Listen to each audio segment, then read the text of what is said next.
কুথৰি নজানত সংঘটিত হৈছে এক ভয়ংকৰ পথ দুৰ্ঘটনা। এফালে বেছি ডেমেজ হ'ল, এফালে ডেমেজ বহুত হ'ল।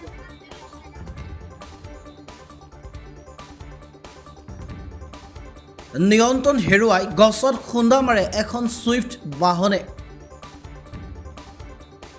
দুৰ্ঘটনাগ্ৰস্ত বাহনখনৰ নম্বৰ হৈছে AS1203931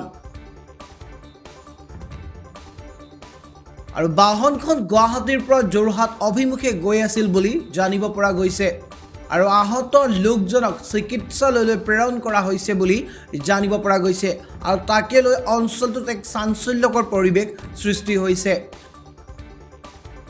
5:45 তেতিয়া পিছফালৰ পৰা এখন গাড়ী আহি যেতিয়া খুন্দা মাৰে, ড্ৰাইভাৰজনে নিয়ন্ত্ৰণ হেৰাই গছত গৈ মাৰে। আমি দৌৰা দৌৰিকৈ মানুহ ভেৰ গোট খাই গ'ল। গৈ পাওঁতে চালোঁ মানুহজন ঠিকেই আছে। খুব ভাল লাগিছে মনটো, যি এক্সিডেণ্ট এটা হ'লে মানুহ অৱস্থা নাথাকে, তেওঁ বহুত ভাল। আমাক খুব ভাল লাগিছে। তেওঁক সুধিছোঁ যে আপুনি কিবা দুখ চুখ পাইছে নেকি? নাই, তেওঁ একো দুখ পোৱা নাই। খুব ভাল লাগিছে। কলিয়াবৰৰ পৰা নেকিবুৰ ৰহমানৰ ৰিপৰ্ট B24 অসম NE।